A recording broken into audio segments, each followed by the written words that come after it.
là là là. Quelle matinée. Je tombe de sommeil. Comment? Mais non, je ne suis pas vraiment tombée du lit. Mais voyons, je tombe de sommeil a un sens figuré. Comment ça, vous ne savez pas de quoi je parle? Bon. Vous savez quoi? Je vais expliquer ce que ça veut dire un sens figuré. Un sens propre et un sens figuré. Si vous voulez comprendre, vous n'avez qu'à suivre. À toutes. Commençons d'abord par l'expression « avoir la main verte ». Que veut dire avoir la main verte? Est-ce qu'on peut vraiment avoir une main verte, de couleur verte? Bon, à moins qu'on la mette dans la peinture, mais je ne crois pas que c'est ce que ça signifie, cette expression. Ça a un autre sens, qui est... Vous pouvez mettre mon enregistrement sur pause et me répondre en privé. Alors, j'espère que vous avez eu le temps de réfléchir et de répondre. Le fait d'avoir la main verte est une expression qui signifie le fait d'avoir un don pour faire pousser les plantes.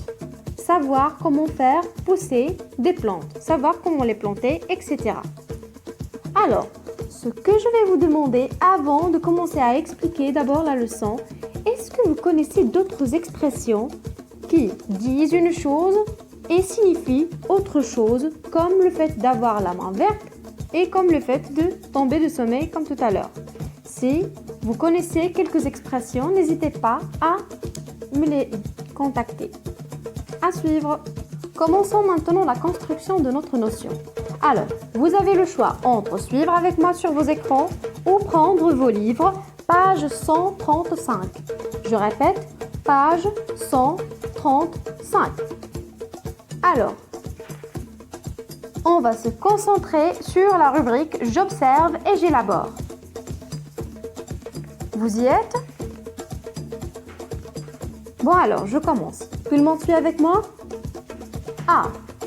La maîtresse a essuyé un refus catégorique. B. Les dés sont jetés. Marion n'ira pas au lycée. C. Tous les espoirs de Marion sont jetés à terre. D. De tristesse, Marion a fondu en larmes. E. La neige a fondu sous la chaleur. Je répète. A. La maîtresse a essuyé un refus catégorique. B. Les dés sont jetés, Marion n'ira pas au lycée. C. Tous les espoirs de Marion sont jetés à terre. D. De tristesse, Marion a fondu en larmes. E. La neige a fondu sous la chaleur. Alors, passons maintenant aux questions. Question numéro 1.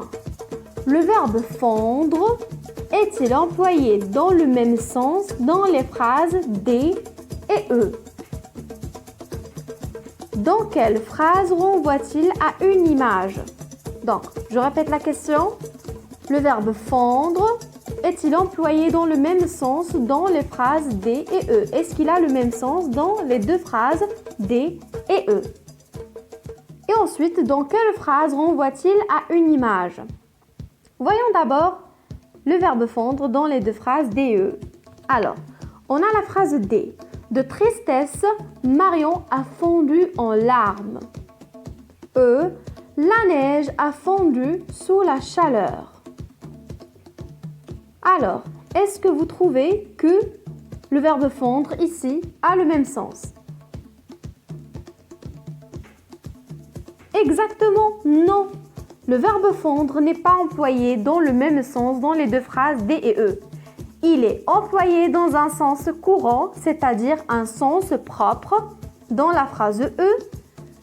Et dans la phrase D, il renvoie à une image. Il est utilisé en sens figuré.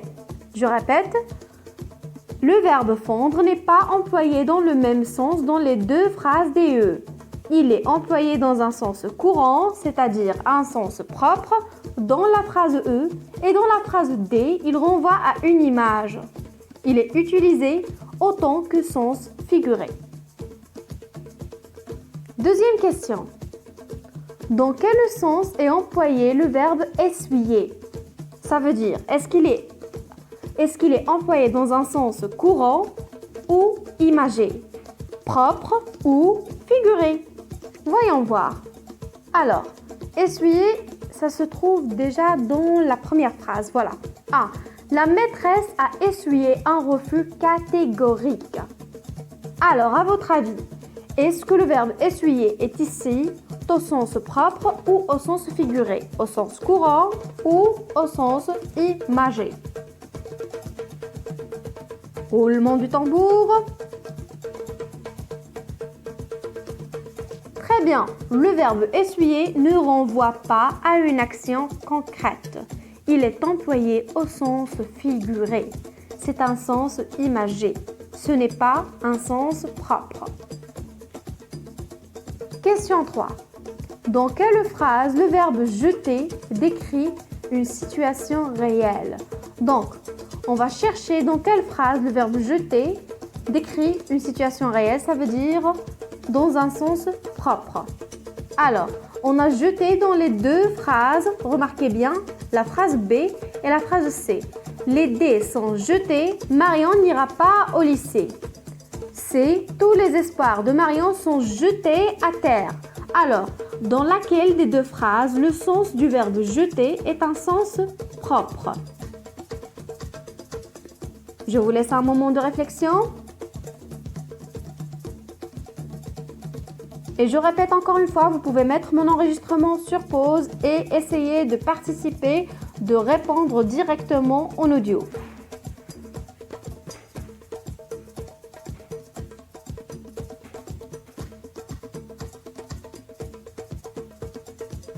On répond alors.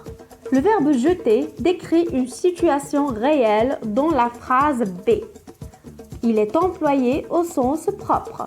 Voyons, les dés sont jetés, Marion n'ira pas au lycée. Les dés de jeu sont jetés. On peut jeter les dés de jeu. Tous les espoirs de Marion sont jetés à terre et non, on ne peut pas jeter des espoirs à terre. C'est un sens figuré car les espoirs, ce n'est même pas quelque chose qu'on peut toucher. Alors, passons maintenant à la vidéo d'explication à suivre. Voyons. Alors, il est important de savoir identifier les sens propres et figurés des mots afin de bien comprendre une phrase ou un texte et de mieux s'exprimer. Mais qu'est-ce qu'un sens propre et qu'est-ce qu'un sens figuré? Un sens propre. Qu'est-ce qu'un sens propre? Voyons voir. Le sens propre est le premier sens qui correspond à la réalité. Par exemple, il est tombé dans l'escalier. Vous voyez bien l'image. C'est le sens propre du mot tomber, car l'enfant est vraiment tombé.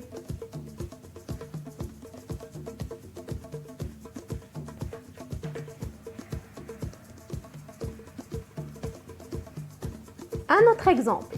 Je fais du ski en montagne. Là aussi, c'est le sens propre du mot montagne, car il y a vraiment des montagnes.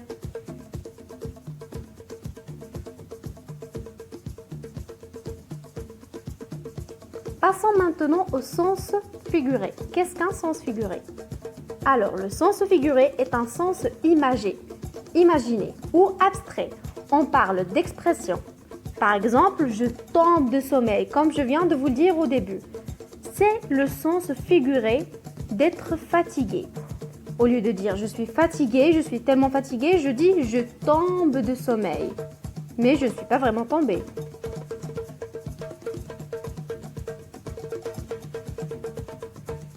Un autre exemple, j'ai une montagne de devoirs.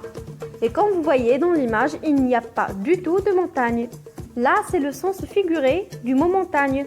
Ça veut dire que j'ai vraiment beaucoup de devoirs à faire.